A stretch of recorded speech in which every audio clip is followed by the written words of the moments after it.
N'exclure aucun enfant. Donner la priorité aux enfants. S'occuper de chaque enfant. Lutter contre le VIH-Sida. Mettre fin à l'exploitation des enfants et au mal qui leur est fait. Écouter les enfants. Éduquer tous les enfants. Protéger les enfants de la guerre. Protéger la terre pour les enfants. Lutter contre la pauvreté. Investir pour nos enfants. Voilà les 10 points du mouvement mondial en faveur des enfants que l'ancien président sud-africain Nelson Mandela a lancé en mai 2000. Et pourtant...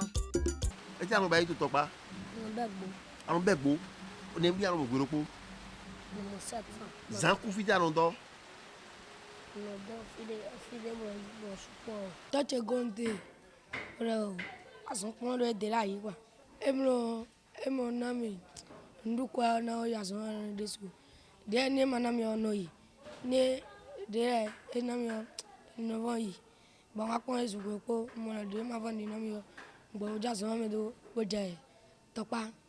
Quand on m'avait enfanté, c'est ma mère qui me racontait toutes ces histoires. Elle me disait, quand on m'avait mis au monde, que mon père, il est parti, il avait fui au Nigeria, il n'avait pas l'argent pour me supporter. Et ma mère m'avait mis au monde et je suis devenue grand. Maintenant, elle vendait à Doyo à il a conduit. Maintenant, elle économise des sommes. Un jour, j'étais à la maison, elle m'avait trahi, elle avait dit qu'elle voudrait partir à il a conduit. Alors qu'elle voudrait partir au Gabon.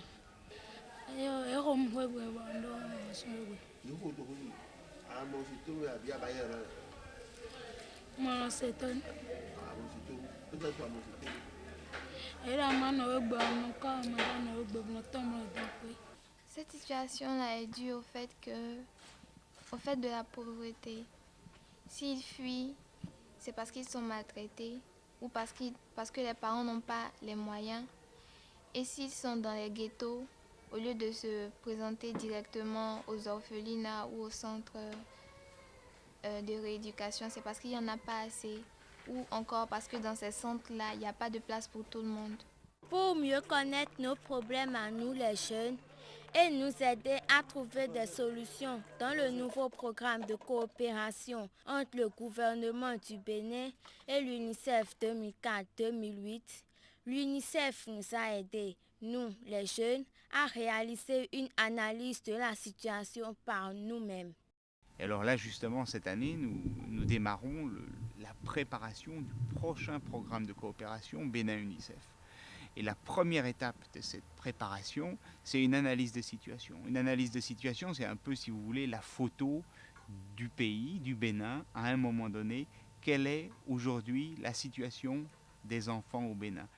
Nous avons comme problème les maladies sexuellement transmissibles et les problèmes comme manque d'emploi aussi. Surtout le problème des villes-mégons, ils ne reçoivent pas la même éducation que les enfants. On ne leur respecte pas leurs droits. Il y a encore le problème de la scolarisation des filles. Bon, les parents ne veulent pas envoyer leurs filles à l'école. Bon, ils prennent leurs filles pour chercher de l'argent. Pour eux, les filles n'ont pas le droit d'aller à l'école. Ils n'ont pas le droit de recevoir la même éducation que les hommes. Je vois que c'est très incorrect parce que la plupart des gens qui gardent des enfants les maltraitent. Ils les maltraitent. Donc maintenant, je conseille à ceux qui ont leurs enfants que quand ils font leurs enfants de les garder, de ne pas les remettre à n'importe qui, quoi qu'en soit le parent. Tout d'abord, je crois que c'est au niveau des parents que cela commence. Peut-être on croit que tel enfant, parce qu'il ne respecte pas les parents, donc il faut le faire sortir de la maison. Et quand il est dehors, bon, il est obligé de suivre ceux qui sont dans la rue et ainsi il devient délinquant, il ne respecte plus quelqu'un. Il y a certains parents qui n'arrivent pas à parler avec leur enfant du sexe, par exemple. C'est déplorable. J'aimerais que beaucoup de parents sachent qu'il faut en parler à la maison parce qu'ils ne savent pas tout ce que nous, les enfants, nous faisons quand nous sommes hors de la maison. Il y a des parents qui laissent leurs filles leur offrir des cadeaux, leur faire des présents, leur donner de l'argent sans demander à ces filles-là où elles trouvent cet argent. Or, ces filles-là, elles se prostituent pour avoir cet argent-là. Elles partent avec plusieurs personnes parfois pour amener 50 000 francs à leur mère qui saute de joie. Ce n'est pas normal. Et nous avons la prostitution qui revient de la misère même. Il y a des vidomégons qui travaillent et qui n'ont pas leur salaire. Ils travaillent comme des esclaves et ils n'ont pas d'argent. Donc après ces travaux-là, la nuit, ils sont obligés de se prostituer, garçons comme filles, parce qu'il y a des vicieux qui prennent les enfants d'autrui pour s'amuser avec. Donc c'est pas normal, il faut mettre un terme à tout cela. Avec ce qui se passe, c'est grave pour notre avenir. D'abord, on a essayé de connaître les résultats du vote dit oui aux enfants qui a touché 24 597 Béninois de tous âges à travers un questionnaire ou par Internet lancé depuis mai 2000. Puis, on a demandé à plus de 650 élèves de 10 à 19 ans dans tout le pays de faire des dessins sur les problèmes des jeunes.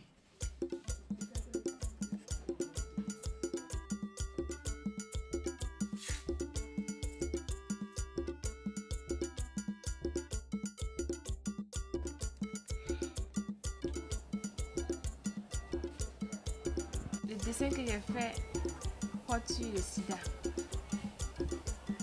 C'est une femme et son mari sur le lit. Et la femme dit à son mari, bon, sans le préservatif, je ne ferai rien. Et le mari répond, si c'est ça tu veux, d'accord, protégeons-nous quoi. J'ai dessiné une petite fille qui est en train de pleurer et qui est en train de dire, oh maman, viens me sortir de cette galère, je souffre. J'ai fait ce dessin parce que dans les villages, il y a beaucoup de vieilles, il y a beaucoup de femmes qui excisent les enfants des autres personnes. Et dans l'excision aussi, on peut attraper le sida parce qu'elles prennent le même couteau ou bien la même lame pour exciser toutes les filles. La troisième étape, c'est les interviews de plus de 110 jeunes rencontrés dans la rue. Après, il y a eu une enquête avec un questionnaire écrit. Elle a touché presque 1000 jeunes dans les écoles du Bénin. Même si c'est quelque chose qui enrichit, on ne prend pas ça chez nous. C'est ta mère? La troisième. Tes parents sont ensemble? Non. Pourquoi? Nous sommes allés à Tokpa et à la baraque Vidomégon. Nous les avons écoutés. Et puis après, nous sommes rendus à Pakpa, à PK11, au centre de sauvegarde de l'enfance et de l'adolescent. Et c'est à ce centre vraiment que la situation a été un peu préoccupante. Parce que l'arrivée là-bas, nous avions eu affaire à des enfants en danger moral. Après, à Pakpa, nous sommes rendus hier à Porto-Novo, plus précisément à Attaqué. Au centre, il y a un centre Attaqué qui s'occupe, n'est-ce pas, des activités des enfants en situation difficile. Et après ce centre, nous sommes rendus à Don Bosco. Donc c'était l'activité de la journée d'hier. Donc quand on a fini dans ce centre-là, on a pris le cap de l'Okosa. Et nous sommes actuellement. Il y a une fille, les dados qui font des filles, tout le monde veut cesser. À Otio, qui me donne tout le encore ting bonne somi anti veut cesser la cornamio. Chez Daniel Coutrolo, va sans soldado todigne bo, todigne lo, et renounude, to gachimei et Daniel Cou, forti va Gigio, et va ponon bon. Chimi ko sukulo, samedi ko dimanche chimi a gbon ya kran mo, pardon mi la da bo mi mi ole dagbre, mi ala gbre de ka chimi va gbo, agbo mo le danu. Akava danu de gbo cha mi a isokayo ezando na mlani che mlani nke mi va isukulu amole nyo de no kpora sisi enyolo I eva wa kume shino gbereka inva mo ne nyimo danye ila gbe o mo la de funo nga han to di nyolo egbe kono fo aka va dan gbe chi me yin le yi egronye to mva mo na mi ami hanon kpo filio maichi idogbe kwa do to elo me bene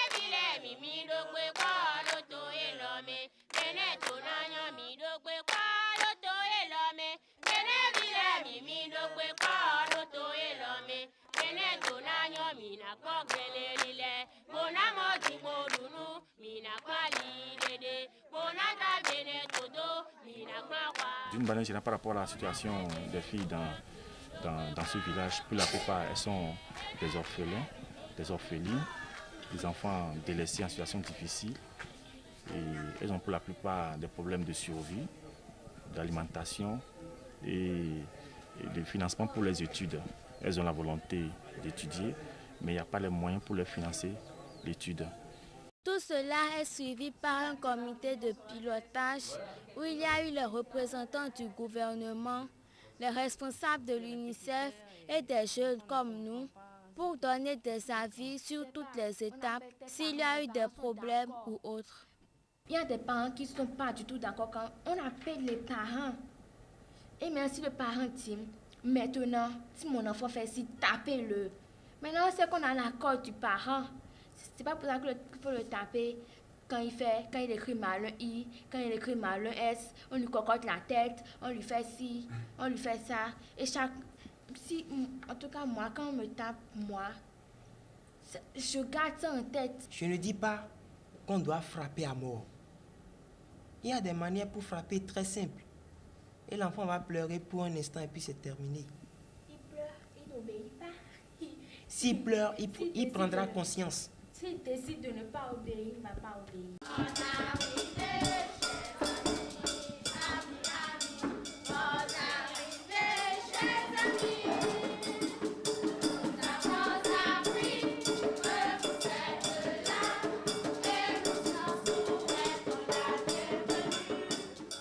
La dernière étape, c'est l'atelier au Sebediba à Boïkon, où on a invité 42 jeunes venant de partout, du nord comme du sud, pour discuter en détail pendant 3 jours des causes, des problèmes que tout le monde a identifiés. Par exemple, moi, je viens un peu très loin, je viens de Copargo. À l'approche de l'examen, on dit parfois de venir le samedi. Or, mon père est un cultivateur. Il me dit, c'est faux. Il ne me laisse pas de venir à les cours des samedis. J'aimerais demander, est-ce que nous pouvons trouver des solutions pour que les parents qui ont encore des yeux noirs comprennent? Dans les écoles, peut-être si ceux-là a un parent riche, donc il est traité d'une autre manière. Ou bien c'est un blanc, c'est un noir, donc quand même il a une différence. Donc souvent, le moins aisé est maltraité. Je pense que l'État doit veiller à construire des WC pour tout le monde parce qu'il y a des quartiers reculés que quand on passe, on ne peut pas respirer. On remarque que dans nos règlements intérieurs, on a souvent l'habitude de nous donner, en quelque sorte, nos devoirs. Et ils oublient d'énumérer un peu nos droits. Si quelque part, je peux revenir ici, c'est peut-être une répétition.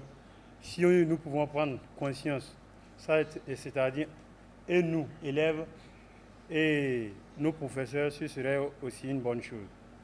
Ma deuxième préoccupation, c'est à l'endroit de nos parents qui adoptent encore des pratiques un peu futiles, comme les circoncisions, surtout de nos jeunes sœurs, déjà là de 10 ans. Vraiment, à voir, ça fait un peu pitié. Il y a des professeurs qui, les élèves, filles sont leurs maîtresses. Ce phénomène-là, il faut qu'on trouve des solutions à ça. On sent qu'il est triste. Non, laisse-moi te dire que chez moi, viens. J'ai l'habitude de mieux gérer mes choses ainsi. Et c'est pas à toi de venir me dire que je n'entretiens pas mes enfants. Bon, tu sais, j'ai posé ça, c'est pas pour te énerver, mais il faut qu'on se comprenne. Oui? Qu'est-ce qui se passe? Toto là, je ne peux pas parler. Non, il faut dire. Il ne va rien te faire. Eh bien, s'il n'a rien à dire, laisse-le. Il n'a rien à dire, laisse-le. Il faut dire, essaie. Je ne mange pas bien, je ne me lave pas, je ne vais pas à l'école. Quoi? Qu'est-ce que tu disais, mon ami? C'est pas bien. Oh, vraiment, il faut le dire, j'ai oublié, j'ai beaucoup oublié. Je vais l'envoyer à l'école, mais j'ai oublié. Ça, c'est le problème que j'ai. Est-ce que tu as oublié tes enfants? Protection contre les maladies, protection contre les abus et maltraitances, incertitude de l'avenir, assainissement et environnement, éclatement de la cellule familiale, manque de communication avec les parents, sida, éducation. Ce sont les problèmes prioritaires qu'on doit analyser à travers des travaux en groupe, des exposés, des discussions, etc. Les gens vont penser que c'est la sorcellerie parce qu'ils sont sous-informés. Ils ne savent pas que c'est une maladie et qu'on peut lutter contre ça. Donc la maladie circule comme ça. Il y a aussi l'ignorance qui fait qu'on peut avoir facilement cette maladie. Donc il y a d'autres qui sont porteurs du virus. Donc comme ne veut pas l'avoir seul, donc il disait bon, je ne peux pas avoir le sida seul. Donc il faut que j'en donne aussi à d'autres personnes. Si on se protège bien, on n'aura pas ça. C'est pourquoi on a dit qu'il faut se protéger. Si on ne peut pas s'abstenir. Au niveau, lorsqu'il manque des poubelles, nous avons les entassements de déchets dans les dépôts à proximité des maisons. Donc nous avons les habitants de ces maisons-là qui sont envahis par l'odeur, les moustiques, les mouches. Et tout cela peut causer le palu, la diarrhée et peut augmenter la mortalité des enfants surtout. Lorsque vous faites les thèmes là, je vois quel entrain vous avez, avec quel amour vous faites le travail. Ça signifie que si vous continuez comme ça, à vos postes demain, vous allez travailler avec amour, et ça peut faire progresser le pays. On a d'abord réfléchi en groupe sur notre travail et on l'a exposé aux enfants comme aux représentants de l'UNICEF et du gouvernement. Les enfants ont posé des questions, les grands pareil, et puis on a essayé de répondre. Je me réjouis beaucoup de cette initiative de l'UNICEF. C'est la première fois que je vois une recherche axée sur les jeunes, leur donnant libre cours de s'exprimer. Je pense que l'atelier est une très bonne chose. Et en plus que l'UNICEF ait donné la parole aux enfants de s'exprimer, c'est une très bonne initiative que j'encourage. À partir d'aujourd'hui, Nda et vous aviez les mêmes droits dans la maison. C'est un ordre que je donne. Et vous êtes sous mon toit. Nda a droit à l'instruction comme vous. Donc demain matin très tôt, Évariste, je vous conduis chez ta directrice pour l'inscription de Nda. Donc je vous dis que Nda est aussi mon fils dans la maison. Je ne veux aucune distinction. Donc ça va. Les discussions en plénière après les présentations de chaque groupe ont permis de faire les recommandations suivantes. Nous demandons à l'UNICEF d'avoir un numéro vert, récompenser les meilleurs et les plus démunis, financer l'invention d'instruments servant à la conservation de l'iam, des pommes de terre et des patates douces. Que ce genre d'atelier se répète pour permettre une meilleure participation des enfants, sans oublier les enfants du milieu populaire et de la rue. Voilà en bref le contenu de notre rapport général. Je vous remercie. Nous les enfants, nous remercions nos dirigeants et l'UNICEF de nous faire participer à ces discussions qui sont très bien. Nous espérons être désormais mieux écoutés pour que nos problèmes, ceux de nos frères malheureux qui n'ont pas beaucoup de chance, trouvent des solutions et que tous les enfants soient heureux au Bénin dans un monde fait pour les enfants.